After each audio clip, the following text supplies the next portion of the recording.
আর ক্ষমতার শূন্যতা পূরণ করেছে ডেইলি স্টার, প্রথম আলো, ব্রাক, গ্রামীণ ব্যাংক।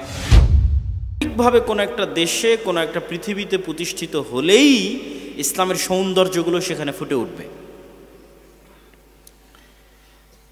তো ইসলামের এই সামগ্রিক বিজয় কিভাবে সম্ভব?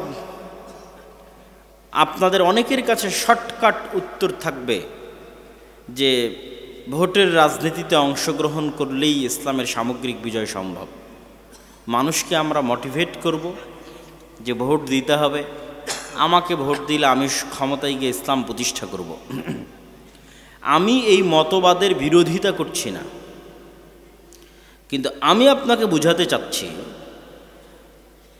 যে এখন যারা ক্ষমতায় আছে তারা কি ভোটের মাধ্যমে ক্ষমতায় এসেছে? আসেনি।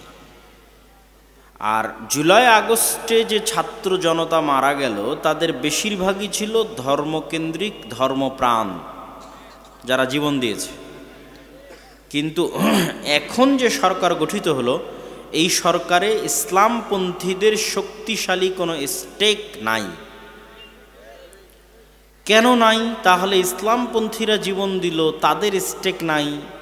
তার কারণ হচ্ছে ইসলামপন্থীদের এরকম জনস্রোত আছে, লক্ষ লক্ষ ভোটার আছে, পঙ্গপালের মতো কোটি কোটি জনতা আছে, ভক্ত সমর্থক আছে, কিন্তু ইসলামপন্থীদের প্রতিনিধিত্ব করবে এরকম শক্তিশালী কোনো প্রতিষ্ঠান নাই, ইনস্টিটিউট নাই। সরকার যখন বিদায় নিল তখন অটোমেটিক যেখান থেকে ক্ষমতার শূন্যতা তৈরি হয়, ওই শূন্যতাটা রাষ্ট্রে এক্সিস্ট করে এরকম শক্তিশালী প্রতিষ্ঠানগুলো পূরণ করে। যখন স্বৈরাচার চলে গেছে তখন বাংলাদেশের সবচেয়ে শক্তিশালী প্রতিষ্ঠান বাংলাদেশ সেনাবাহিনী, তারা ওই শূন্যতাটা পূরণ করেছে। এরকম আরও অসংখ্য শক্তিশালী প্রতিষ্ঠান আছে, শক্তিশালী মিডিয়া প্রতিষ্ঠান প্রথম আলো, ডেইলি স্টার, শক্তিশালী অর্থনৈতিক প্রতিষ্ঠান ব্রাক, গ্রামীণ ব্যাংক, শক্তিশালী মানবাধিকার প্রতিষ্ঠান অধিকার।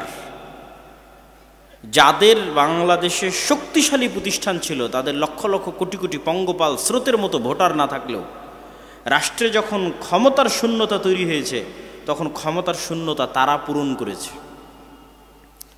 জীবন দিয়েছে ইসলামপন্থী ছাত্র জনতা সাধারণ, আর ক্ষমতার শূন্যতা পূরণ করেছে ডেইলি স্টার, প্রথম আলো, ব্রাক, গ্রামীণ ব্যাংক, অধিকার ইত্যাদি অসংখ্য এনজিও এবং অসংখ্য অর্থনৈতিক, সামাজিক এবং মিডিয়া প্রতিষ্ঠান। কিন্তু মুসলমানদের প্রতিনিধিত্ব করবে এরকম শক্তিশালী কোনো মিডিয়া নাই, মুসলমানদের প্রতিনিধিত্ব করবে এরকম শক্তিশালী কোনো অর্থনৈতিক প্রতিষ্ঠান নাই, মুসলমানদের প্রতিনিধিত্ব করবে এরকম শক্তিশালী কোনো ইনস্টিটিউট নাই। তাহলে পঙ্গপালের মতো কোটি কোটি ভোটার থেকেও লাভ নাই।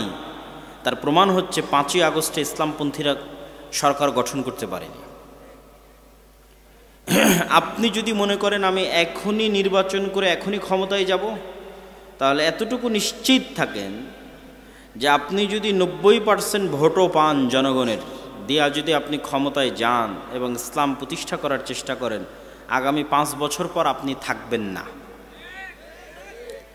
এটা হচ্ছে যখনই আপনি শর্ট টার্ম পরিকল্পনা করে সামনে আগাবেন। মুসলমানদের সবচেয়ে বড় সমস্যা হচ্ছে মুসলমানেরা ক্ষণস্থায়ী স্বল্প মেয়াদী পরিকল্পনা করে, দীর্ঘস্থায়ী সুদূর প্রসারী কোনো পরিকল্পনা মুসলমানদের নাই। আমাকে এখনই ক্ষমতায় যেতে হবে, এখনই লক্ষ লক্ষ মানুষ ভোট দিয়ে আমি ক্ষমতায় চলে যাব, কিন্তু আমি এখনই লক্ষ লক্ষ মানুষের ভোটে ক্ষমতায় গেলে 5 বছর পর যারা ক্ষমতায় থাকবো না, এটা আমার মাথায় নেই।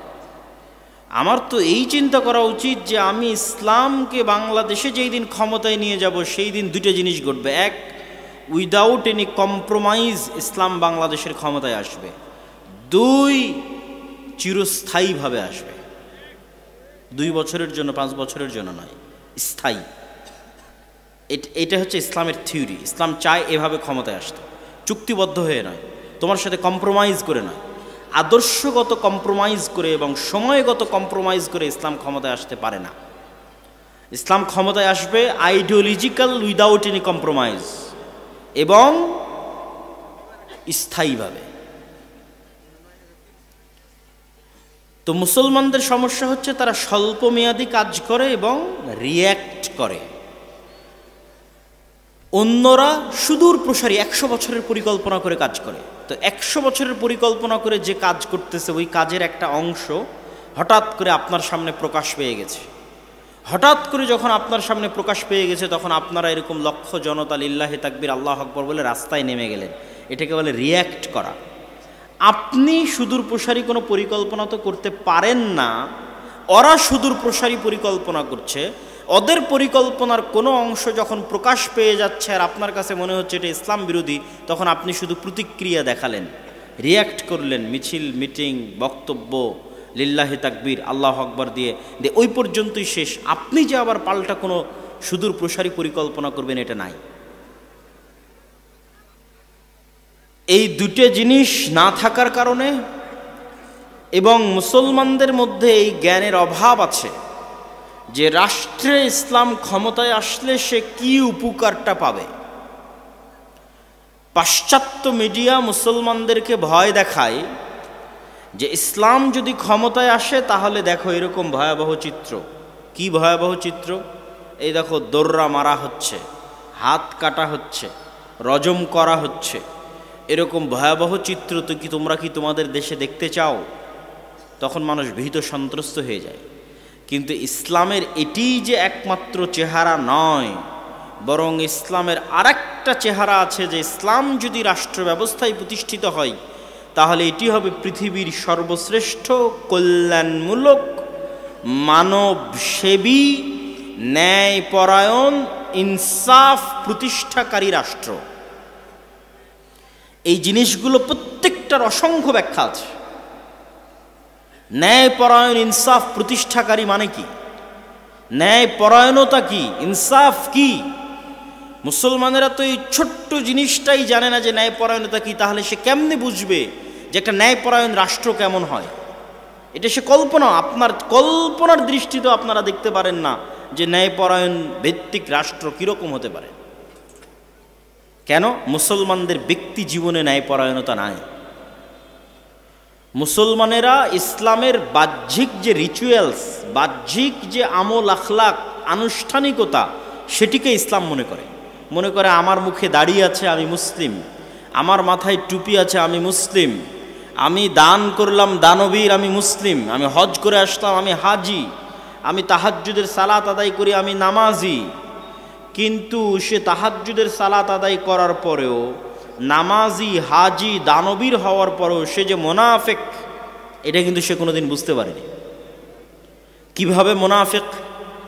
রাসূলুল্লাহ সাল্লাল্লাহু আলাইহি ওয়াসাল্লাম বলেন, আরবাউন মান কুন্না ফীহি, 4টা বৈশিষ্ট্য যার মধ্যে থাকবে সে মুনাফিকান খালিসা, নিষ্কলুষ, নির্ভেজাল, খাঁটি মুনাফিক। এক, ইদা হাদ্দাসা কাযাবা, যখন কথা বলে মিথ্যা বলে, ওয়াইদা ওয়াদা আখলাফা, যখন ওয়াদা করে ভঙ্গ করে, ওয়াইদা তুমিনা খানা, যখন আমানত রাখা হয় আমানতের খেয়ানত করে। স্কুলের প্রিন্সিপাল এই দায়িত্ব আমানত, মাদ্রাসার মুহতামিম এই দায়িত্ব আমানত, ইউনিয়নের চেয়ারম্যান এই দায়িত্ব আমানত, এমপি, মন্ত্রী, minister, OC, AC land, sub registrar, সচিব, প্রধানমন্ত্রী, প্রধান উপদেষ্টা, এই প্রত্যেকটা পদ হচ্ছে আমানত। কিন্তু আপনি বলেন গত 16 বছরে এমনও দুর্নীতিবাজ ছিল যে তাহাজ্জুদ গুজার। কথা বলেন না যে? এমনও দানবীর ছিল যে প্রশ্ন ফাঁস করে সেই টাকা আল্লাহর রাস্তায় দান করেছে।